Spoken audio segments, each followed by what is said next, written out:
Hey, it says we have action, so I'm going live here tonight in a different location, trying out something a little bit different. If you want to participate in the conversation, you just may have to give the link up above StreamYard access so that I can see your profile picture and it'll pop up on my screen. So if you have never caught one of my lives before, I'm going to discuss, where's my little thing here? Just pull this up here. We're just going to discuss why do we keep doing this to ourselves? And it's come up 2 or 3 times today for myself. So I guess I was meant to talk about this today. So I'm just going to pull this up here. Pulled up my comments there so that hopefully you can see them. I'll just get a little bit better there so you can see me a little bit better. So why is it that we keep beating ourselves up and telling ourselves that we're not worthy, and why should we be somebody that achieves this and that and the other thing? And we're going to discuss that a little bit more about how we need to change that mind talk that we keep doing to ourselves. So if we have not met before, my name is Heather Edmondson, as it says right there. And I'm going to share, pass on to you a little bit of information that I've received today from my mentor. And I've also listened to a couple podcasts today while I was doing my charting at work. And both of them were saying the same thing. So I thought I better pass along some of this to you. So welcome to my community where I create and assist other struggling entrepreneurs to move their businesses online in this busy online space through coaching of attraction marketing skills and education in social media and posting and what to post, when to post, and posting with intention. So hopefully you can gain some takeaways from some of these things, and I'm going to talk a little bit about our mindset. So journaling is one thing that helps empty our brain out. I know that when I'm trying to go to sleep at night and I can't turn my brain off, that if I get up and actually start physically writing things down, it actually helps to empty my brain out. It's called doing a brain dump. And then you can look back on that with a fresh set of eyes and see exactly how you were talking to yourself when you were writing some of those things down, how your brain was working, and how you were actually thinking about whatever it is that was disrupting your sleep that night, or what was just bottled up inside of you and that you needed to get out. So I've tried, or I'm trying to implement more journaling in my life, and it is a very helpful tool, and a lot of successful business people actually do that in their daily routine. So maybe that's something that you can try out and see how it goes for you. So reevaluate how you were talking to yourself. By looking back in your journal, you can actually see how you were thinking of yourself, how you were looking at yourself through your eyes and through your mind. And maybe some of those things have come about from how people have talked to you in your past. Maybe it's things that you don't even realize are being said because they have been said to you, and it's unconsciously being brought back into the forefront of your mind. And so you react and you do things by the patterns that you have been set out for you through your life, through the situations that have happened in your life, and the beliefs that you have. So your beliefs are based on certain situations and how you react. And I was listening to this one particular podcast, and he said, how many people, if they get cut off when they're driving, fly off the handle right away and said, well, it all happened because of that guy cutting me off, that I'm all bottled up and I'm all upset and stuff like that because of that person that cut him off. Now, what if they had no reaction to that person cutting them off, and they just navigated and moved into another lane and slowed down and let that other person pass them, or whatever that person was trying to do, go by them or cut them off or whatever it was. And if you didn't have any reaction to that, and you just stayed calm and cool and collective and like I said, navigated the driving in a safe manner, wouldn't that have been a better way to react? So what if the situation was where you went into your boss's office and the boss gave you a promotion? Would you not come out of that office? 90% of people would say, or 99% of people would say, you'd come out of that boss's office, and you'd feel confident in yourself and you'd feel energized, and maybe that energy would last for 2 or 3 days because of the situation that happened, because of the event that happened. You think that it's because that thing happening is how you are reacting or how you're feeling. But maybe it's because of things that have happened to you in your past and your beliefs of what has happened. So what if another person had that exact same situation happen to them? They went into the boss's office and they received a raise and for work that was well done and everything, and they came out of there and they were upset and they were sad and frustrated.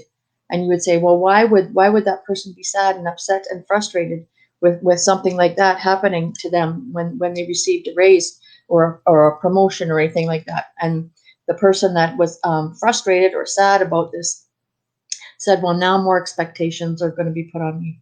More things are going to be piled on me, and my boss is going to expect me to be able to handle that situation of maybe being a leader and showing other people how to do things and teaching other people. And maybe I don't want all that added responsibility. And maybe I'm not happy about getting that raise or that promotion to promoted to a management position or whatever it was. So those are two different flip sides of the coin with the same exact situation happening and how people react. It's the same situation as where um, some kids in one family, they're all raised the same, and some kids in that family are two particular children.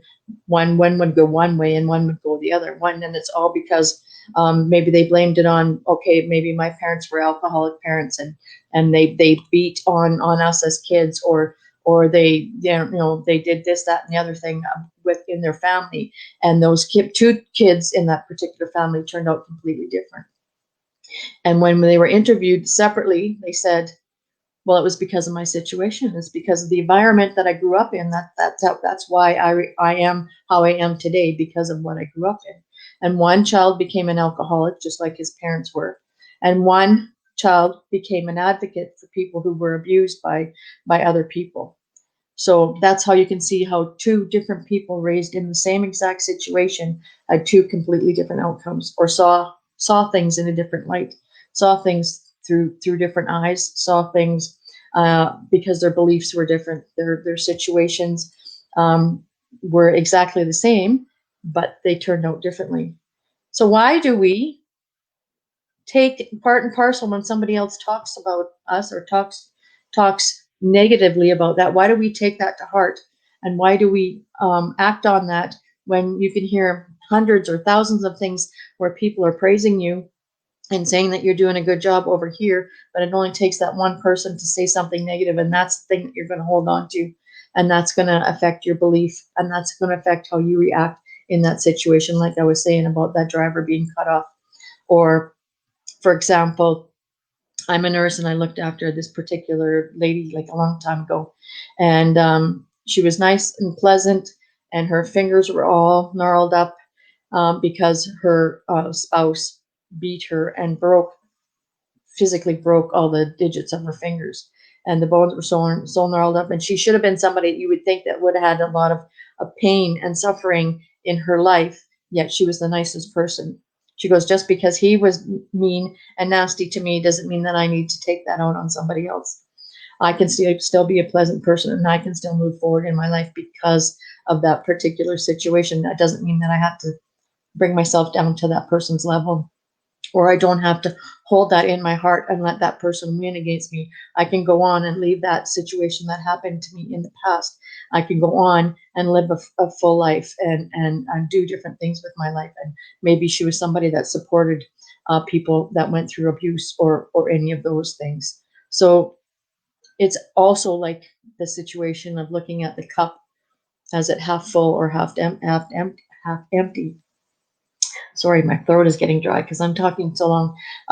So, yeah, we all have to look at our situations, and we all have to look at the verbiage that we are using to describe ourselves, even if we're using it unconsciously in our mind. If we are talking negatively about ourselves, or we're not able to see in the future of some big dreams or some big wishes that we want to happen, if we say, well, my family, we never had any money, we will never be people that will ever have a fruitful life. We will never have that car. We will never have that house. We will never have that, whatever it is for your particular situation. If you never see yourself doing things in a better light than maybe what you were raised in or what you believe in yourself, if you don't have bigger goals to believe better of yourself or to try harder, um, It's like another story that one of my mentors said. Um, there was an eagle that ended up in a nest where the chickens were, in a chicken coop. And so he was raised with the chickens and he believed he was a chicken. Yet he had these beautiful wings and he never tried them out because he didn't believe that he could fly. And so he'd walk around and he'd peck like a chicken and he looked like a chicken and he walked like a chicken. And then another eagle came by and said, "But buddy, you're an eagle. Why aren't you using these beautiful wings and why aren't you trying to fly?" He goes, "Because, oh, I can never do that because I'm a chicken." But he wasn't a chicken. He was an eagle that was raised with chickens and he needed to spread his wings and fly and believe that he could do it. And when he did spread his wings and fly because the other eagle said that he was an eagle, he did. He soared above the clouds and went on with his life. And if he was the person that held himself back that whole time, he would never know of the full potential that he could have gained over his lifetime. It's like if you live your life and never try out these things that you think in the back of your mind, well, I'd like to do that, but I'm too afraid to do that.